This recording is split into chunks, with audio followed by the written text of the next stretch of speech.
Muy buenos días. Es bueno estar de regreso, hermanos. Amén. Y es bueno verlos, todos. Pasó algo curioso, quiero comentarles. El primero a caer malito fue Samuel. Y obviamente me daba mucho pesar verlo sufrir. Así que esa noche orando le decía al Señor: deme todo eso a mí mejor. Guarde a mi familia de todo mal. Deme eso a mí mejor. Yo creo que el Señor me escuchó, porque luego, ¿verdad? Tremenda gripe que cayó. Le decía a los hermanos varones que me ha dejado con bastante debilidad. No sé qué haya sido. Probablemente fue importado de afuera. Como saben, andábamos por esa campaña. Pero fue tremendo. Gracias a Dios estamos bien, estamos de regreso. Amén. Muy bien. Vamos a retomar nuestro estudio de las cualificaciones de los ancianos. Hemos tenido un largo viaje al estudiar el varón o los varones que han de ejercer como ancianos, que el liderazgo, cómo debe estar caracterizado. Y hemos visto que este hombre debe cumplir ciertas categorías a la luz de Dios, a los ojos de Dios, a la luz de la Escritura.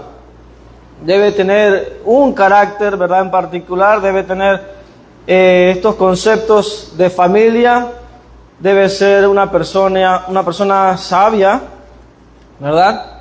Y debe ser una persona que sea fiel en cuanto a su testimonio, ¿no? Y ya abarcamos las primeras tres partes, ahora estamos estudiando la última parte, que es la que más cualificaciones tiene, que es el testimonio. Y cuando hablamos de testimonio, hablamos particularmente de conducta hacia los de afuera. O sea, no solamente a los de afuera, también los de adentro. O sea, todo lo que esta persona expresa en su conducta debe obviamente mostrar fidelidad a Dios. Tanto la iglesia, tanto su familia, que son los más cercanos, como también los de afuera, ¿no? Familiares que no son cristianos. O sea, toda persona que no sea cristiana. Hablamos de no solamente familiares, compañeros de trabajo, vecinos, etcétera. ¿Qué dicen de este cristiano? ¿Cómo es esa conducta? Ya comenzábamos hablando de... A ver si no... Comenzábamos hablando de que debe ser primero irreprensible. 1 Timoteo 3, 2 y Tito 1, 6 y 7. Vemos cómo se repite incluso en Tito 2 veces ese término irreprensible. Y veíamos que en ambas listas, en 1 Timoteo 3 y Tito 1, encabezan la lista. Y decíamos que este es uno de esos aspectos abarcadores, ¿no? Abarcadores. Una persona irreprensible obviamente va a hacerlo en las diferentes partes que se ven allí. Lo mismo nos va a ocurrir con buena reputación que tenemos allí. Vamos, tal vez el tiempo nos dé para llegar allá esta mañana.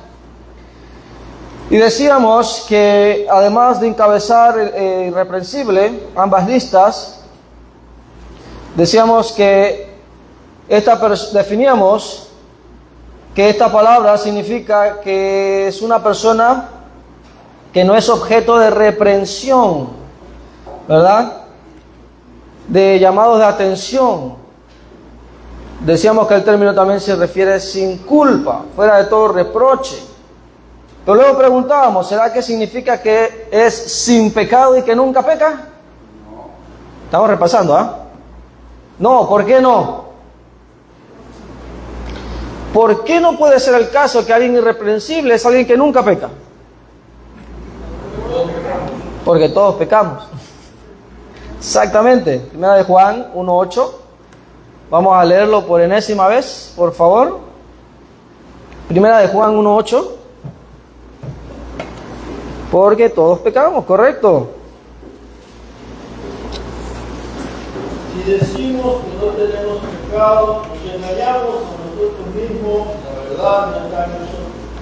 Dice el apóstol Juan, refiriéndose a cristianos, si decimos que no tenemos pecado,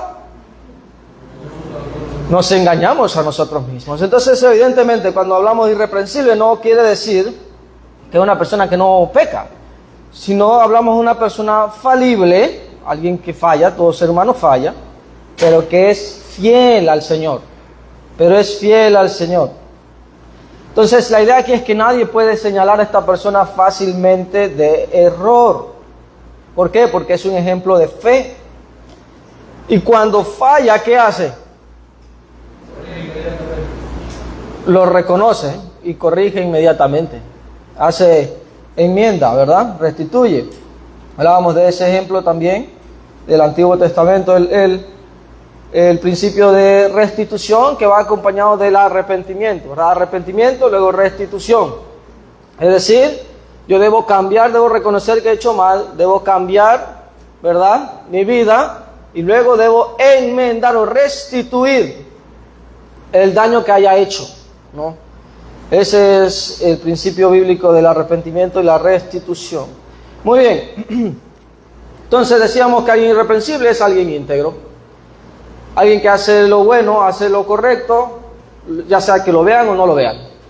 Es alguien que le importa realmente su relación con Dios. Es alguien que reconoce su moralidad, su también naturaleza falible. No es humilde, no es soberbio. Entonces, este es alguien irreprensible. ¿Ok? Muy bien, vamos ahora a la siguiente. Decoroso. Y vayamos a 1 Timoteo 3, donde encontramos esta cualificación. 1 Timoteo 3, 2. Y antes de leerlo, quiero que recordemos algo. Todas estas cualificaciones, ya hemos visto, aplican para todos cristianos. Estamos hablando específicamente de liderazgo que deben ser varones, pero ya hemos visto que aplica para todas las personas, así que igual hacemos aplicación para todos aquí, hombres y mujeres. Por favor, 1 Timoteo 3, 2. Pero es necesario que el obispo sea irreprensible, marido de una sola mujer, sobrio, prudente, decoroso, prosperador, apto para enseñar. Muy bien, ahí está, entre todas esas está allí decoroso. Decoroso, en referencia a los ancianos, dice que, o los candidatos al ancianado, deben ser personas decorosas.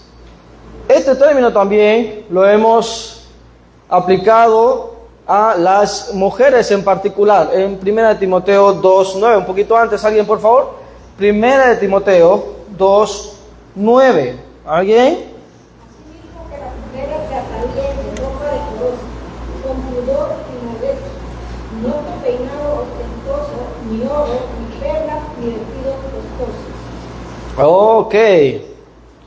Noten que por un lado los ancianos y los candidatos al ancianado deben ser decorosos. Pero ese término vemos que también se utiliza para el tipo de ropa que deben utilizar o deben vestir, valga la redundancia, las mujeres. Dice que debe ser ropa decorosa. ¿Ok? Este adjetivo en 1 Timoteo 3:2 se refiere a alguien que posee características o cualidades que evocan admiración.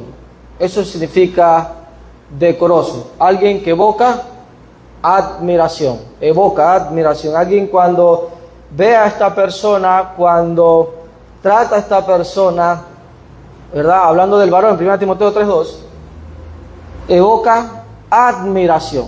¿Ok? Ese es alguien decoroso según el término griego. Alguien respetable, alguien honorable. ¿Ok? Alguien respetable, alguien honorable. Ahora, mientras que en las mujeres cristianas dice que en primera de Timoteo 2:9, vamos a ver cómo se utiliza el término allí, dice asimismo que las mujeres se atavíen. El término ataviar ahí es decorarse. Es curioso ese término, decorarse. Decorarse, o sea, esto obviamente indica, Dios reconoce esa naturaleza femenina de verse bien, de arreglarse, ¿no? Las mujeres tienen eso, nosotros los hombres no tanto, ¿verdad? Nosotros vamos por la vida, ¿verdad? Las mujeres se enfocan mucho naturalmente en detalles, en colores, en formas, y aquí y allá, ¿verdad? Y eso Dios lo valora, Dios creó eso, no es malo, ¿verdad? Ya sabemos que hay extremos, por ejemplo, nuestros amigos adventistas llegan al otro extremo en decir que la mujer no debe decorarse en absoluto, ¿verdad? Y no pueden usar ningún tipo de prenda ni nada de esas cosas, ¿no? Ese es un extremo que el Nuevo Testamento obviamente no avala. No es pecado que la mujer se adorne o se atavíe, pero obviamente el cómo se atavíe la mujer, obviamente determina si es pecado o no. Y aquí vemos que se debe ataviar o decorar de ropa decorosa, es decir, es esta ropa que va a utilizar esta dama cristiana que va a evocar, de nuevo, admiración, respeto, honor. Pero consideremos esto en nuestra sociedad actual. ¿Es justamente estos términos lo que evoca la vestimenta de la mujer en general hoy? ¿Qué evocan? Entonces, indecencia, ¿qué más? ¿Qué evoca la vestimenta de la mujer en general hoy en la sociedad? Sensualidad. Sensualidad, ¿qué más? Provocar. Provoca provocación. Provoca provocación, es la misma línea de sensualidad, ¿no? ¿Qué más? Una de las obras de la carne. ¿Ah? Inmoralidad. Sí, lujuria, lascivia, entre otras cosas. Obviamente la mujer cristiana que ha puesto su fe y confianza en el Señor no evoca estas cosas. No busca evocar estas cosas. No ve estas cosas como algo normal. Porque obviamente ha comprendido que su Señor quiere que ella se atavíe de manera decorosa, de manera que evoca respeto, honor, ¿verdad? Valor, admiración. Muy bien. Entonces, tanto las mujeres como los ancianos y los candidatos al ancianado deben hacer lo mismo. Una de las formas en que el anciano es decoroso es con su vestimenta también. Porque es una realidad, también los hombres pueden vestirse de manera indecorosa, pueden vestirse de manera inmodesta. Es una realidad. Entonces los hombres debemos tener mucho cuidado con eso, ¿no? Pero obviamente, en 1 Timoteo 3:2, este término aplicado a los varones, líderes, obviamente tiene un aspecto más general.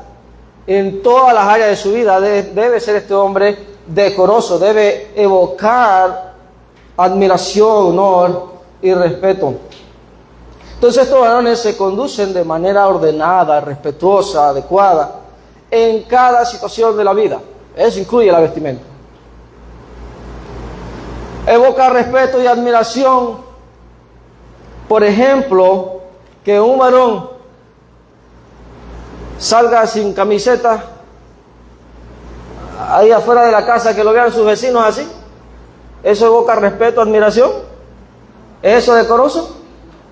Ok. No solo las mujeres pueden ser inmodestas. Este es un ejemplo en el que el hombre puede ser, obviamente, indecoroso. Entonces, en cada situación de la vida, conforme a la Escritura y a las normas sociales. Por ejemplo, también otros aspectos en los que se puede mantener el decoro, algo que puede evocar respeto, honor, es mantener la compostura ante la crítica. Mantener la compostura ante la crítica o reprensión. ¿Usted no ha escuchado esa en escenarios de formalidad? Dígase una reunión, qué sé yo, de importancia social, no necesariamente política, pero y de repente se forma un tumulto y un desorden entre personas que están en un contexto de formalidad. ¿Y qué dicen las personas? Pero qué falta de decoro, ¿no? ¿Has escuchado esa frase? No, esa es la idea. Eso no evoca admiración ni respeto. Entonces, al momento de la crítica, al momento de diferir, una persona decorosa, ¿qué hace? Mantiene la compostura, mantiene el decoro. Otro aspecto también, y esto aplica para todos, es el momento de la adoración. ¿Cómo podemos ser decorosos en el momento de la adoración? ¿Cómo podemos evocar admiración y respeto durante la adoración? Evocar respeto y admiración. Sabemos lo que estamos haciendo durante la adoración, ¿no? ¿Qué deberíamos hacer? Revisar Instagram. A ver si ha actualizado mi inicio. ¿Eso sería mantener el decoro? Por supuesto que no. ¿Y qué tal de hablar con el vecino, el de al lado? ¿Eso mantiene el decoro? ¿Ese es ser decoroso? No, por supuesto que no. Vamos a leer algunos versículos, por favor. 1 Corintios 14, 40. 1 Corintios 14, 40, ¿alguien? Pero hágase todo decentemente y con orden. Ahí está. 1 Corintios 14 está hablando del contexto de la adoración. Los corintios estaban fallando en varios aspectos. Tenían un desorden ahí, todos hablaban a la vez. Pablo dice, uno habla, los demás escuchan y hacen silencio. No solo las mujeres deben guardar silencio, los hombres también. Mientras se está enseñando, mientras se está alabando a Dios. ¿Verdad? A través de la predicación o la enseñanza me refiero. ¿No? 1 Corintios 13, 5. A ver. 13, 5. No hace nada indebido, no busca lo suyo, no se irrita, no guarda rencor. Ok. Si nosotros amamos, obviamente vamos a tener cuidado, ¿verdad? De estas cosas. El amor dice no busca lo suyo. Hay momentos para hablar, hacer otras cosas, pero en un contexto de formalidad de lo que estamos hablando, de la adoración, se debe guardar el decoro, debemos ser decorosos. Lo contrario, obviamente, a estas normas generales de respeto y de reverencia, es ser indecoroso. No evoca respeto ni admiración. Entonces, el Nuevo Testamento nos muestra varios ejemplos de personas indecorosas. Personas que no evocaron respeto ni admiración, ¿verdad? Ni honra. Por ejemplo, Lucas 22, 24. Vamos a ver. Lucas 22, 24. Vamos a ver otros ejemplos. Lucas 22, 24.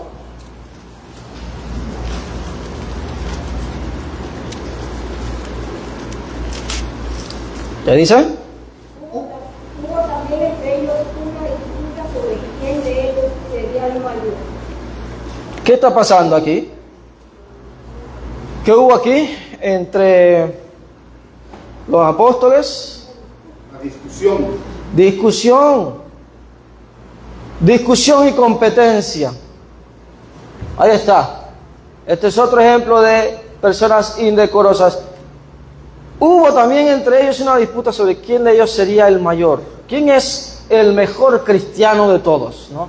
Usted se imagina Jesús viéndolos en eso. ¿Qué habría pasado por la cabeza de Jesús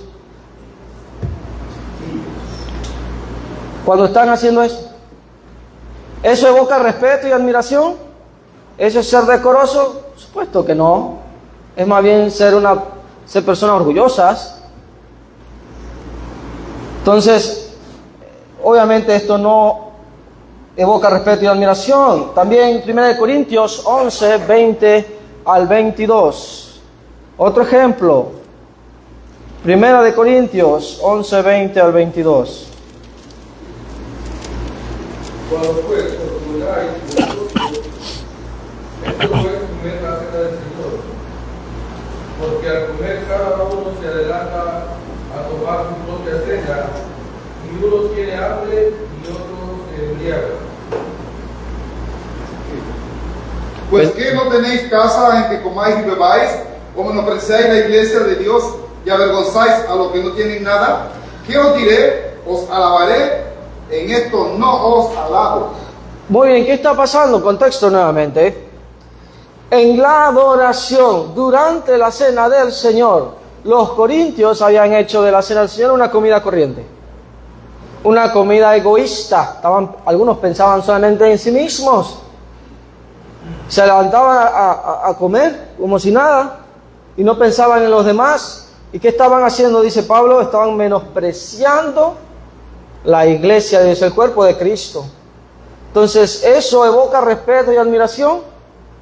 Por supuesto que no. Entonces, de nuevo, vemos otro ejemplo de lo que es ser indecoroso. Entonces, usted se imagina a un líder espiritual en la congregación, un anciano o alguien que es candidato a anciano en este tipo de conductas dentro de la iglesia. Obviamente debe ser todo lo contrario, debe ser alguien que da el ejemplo en estas cosas de mantener el decoro. Seguimos, Hechos 5, no lo vamos a leer, es muy largo, Hechos 5, 1 al 11, pero recordamos lo que ocurrió allí, ¿no? Estamos al tanto de nuestra lectura. Hechos 5, ¿qué ocurrió allí? ¿Por qué eso fue indecoroso? ¿Qué pasó allí? Hechos 5.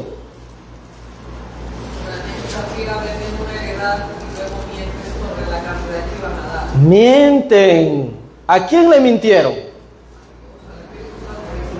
¿Y a quién más le mintieron? A Pedro, el apóstol. ¿Y a quién más le mintieron? A la iglesia. Esto es horrible. Es curioso, hermanos. A veces la Biblia no esconde los errores del hombre. Por eso es una de las muchas razones por la cual la Biblia es un libro perfecto.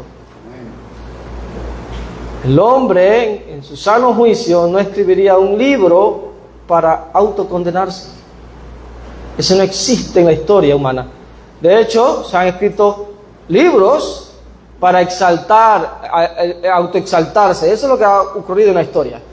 Pero este libro hace lo contrario. Y eso obviamente nos indica que no es de manufactura humana, sino divina. Y aquí muestra la falencia de estos cristianos. Un matrimonio que pensaban, como quien dice, salirse con la suya. De esta pretensión de gran fidelidad, yo también estoy dando como los demás han dado. Pero mintiendo. Pero obviamente en la era milagrosa, eso no iba a ser pasado por alto así por así. Ellos pudieron haberle mentido a la iglesia, pudieron haberle mentido a los apóstoles, pero ¿a quién no le podían mentir? De nuevo, ¿esto evoca respeto y admiración? Por supuesto que no. De nuevo, ese es el punto. Ahora, ¿qué usted cree que ocurrió luego de que ambos caen muertos y son sacados? ¿Evocó eso respeto y admiración? Gran temor, gran reverencia, para que la iglesia supiera que, obviamente, las cosas de Dios no son relajos, ¿verdad? Dios habla en serio y Dios merece respeto. Entonces, de nuevo, en la iglesia del Señor se debe guardar el orden, el decoro, el respeto. Debe evocar en cada uno de nosotros debe evocarse ese respeto, esa admiración. Por eso es muy importante, hermanos, que nosotros sigamos conscientes de estas cosas y cada vez que nos reunimos como iglesia, le demos al Señor la honra y gloria que Él merece. ¿Amén? Amén. Y les digo, hermanos, he ido a diferentes lugares Y a mí me enorgullece mucho el orden que nosotros mantenemos aquí. Así que sigamos trabajando en eso. Amén. Es algo que al Señor le agrada. Muy bien. Seguimos. Vamos a un último ejemplo. Marcos 10, 35 al 37. Vamos a terminar con ese ejemplo. Marcos 10, 35 al 37. ¿Qué otra cosa también muestra lo contrario a decoro o indecoro? Entonces Jacobo y Juan, hijos de Zebedeo, se lo acercaron diciendo: Maestro, querríamos que nos hagas nuestros billetes. Él les dijo: ¿qué queréis que os haga? Ellos le dijeron: concédenos que en tu gloria nos sentemos el uno a tu derecha y el otro a tu izquierda. Entonces Jesús les dijo: no sabéis lo que pedís. Podéis beber el vaso que yo bebo. ¿Os he bautizado con el bautismo con que yo soy bautizado? Muy bien. ¿Quiénes están pidiendo esto? Los hijos del trueno. ¿Qué están pidiendo estos? Están pidiendo privilegios por encima de los demás apóstoles, por encima de todo el mundo, ¿no? El sentarse en la izquierda y la derecha. Hermanos, buscar privilegios es menospreciar la iglesia del Señor también, en ser egoísta. Todos debemos tener en nuestro corazón esa disposición de servicio y humildad. Nadie aquí es más ni menos que nadie. Todos tenemos el mismo valor delante del Señor. Tenemos roles diferentes, funciones diferentes en el cuerpo de Cristo.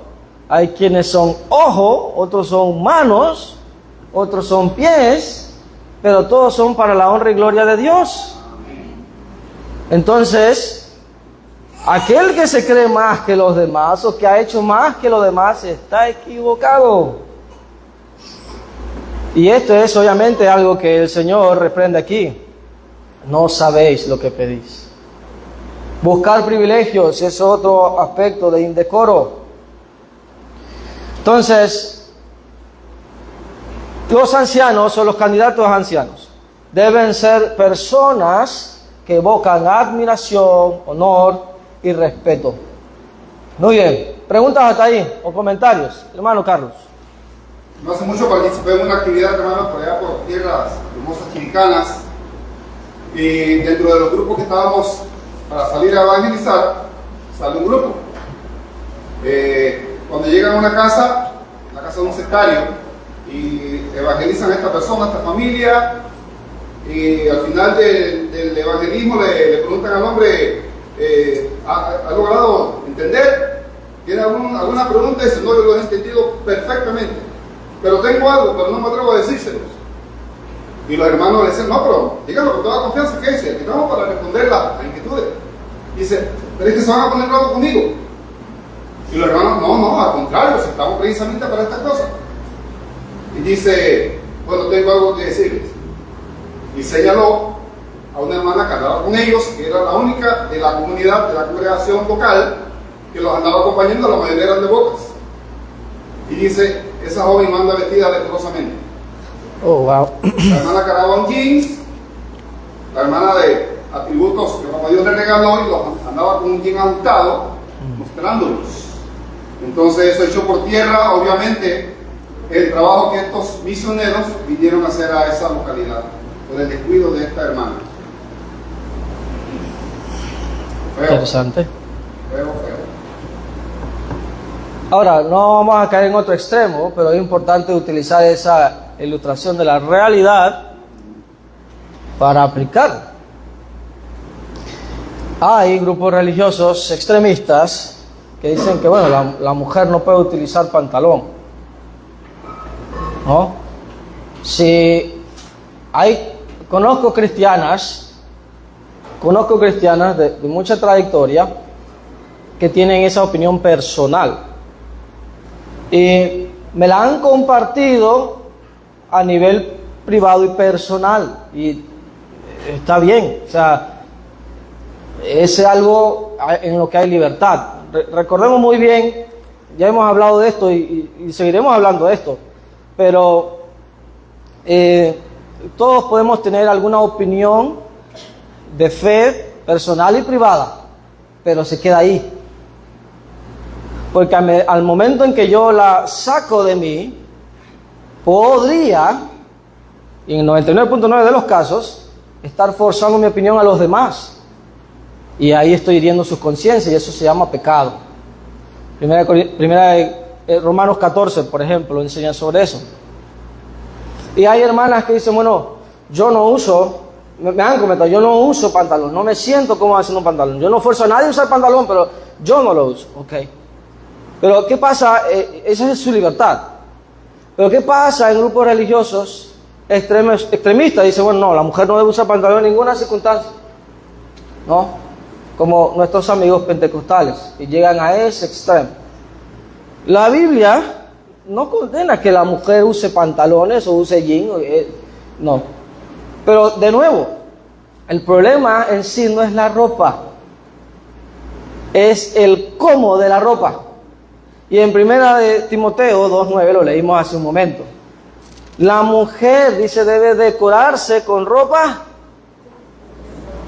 decorosa. Entonces es una pena la que haya ocurrido eso, porque ¿a quién, digamos, esta persona, verdad, que recibió a esos evangelistas, ¿a quién usted cree que él se sintió obviamente mal, se sintió ofendido? ¿Contra quién usted cree que esta persona va a hablar mal? ¿Contra la hermana? ¿Contra los hermanos todos que estaban ahí? ¿De quién va a hablar mal? De la misma iglesia. Entonces, de nuevo, el problema no es el pantalón o el jean, es el cómo de la ropa. No, el cómo de la ropa. Entonces yo quiero pedirle un favor aquí a nuestras hermanas. ¿Cómo se puede hacer para que un jean no sea indecoroso? Por ejemplo, al momento de evangelismo.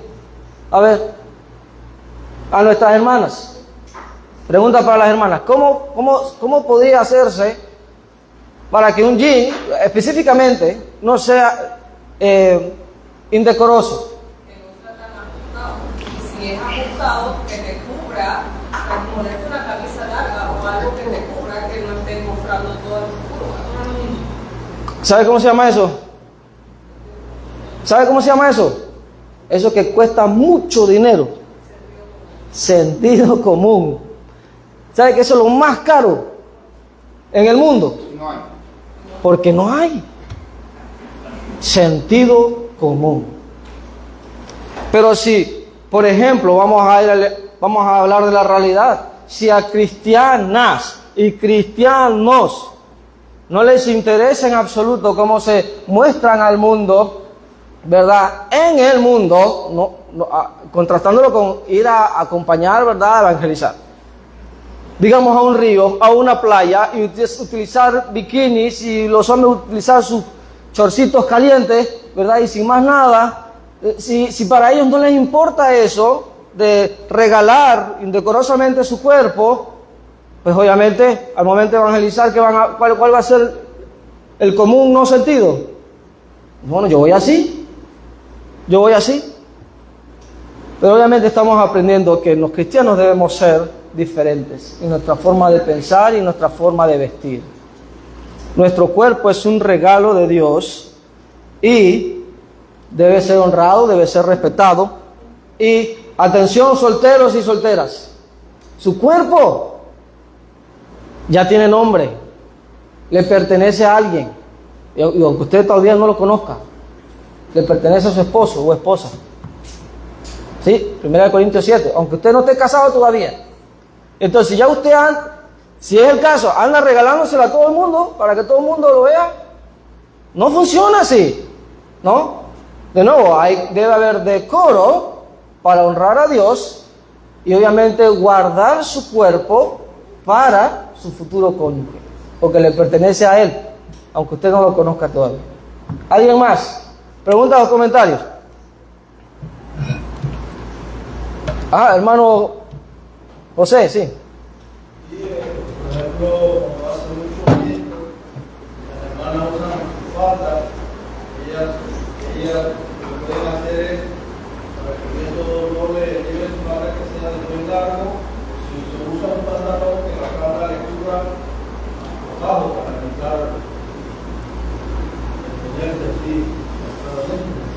Sí, claro.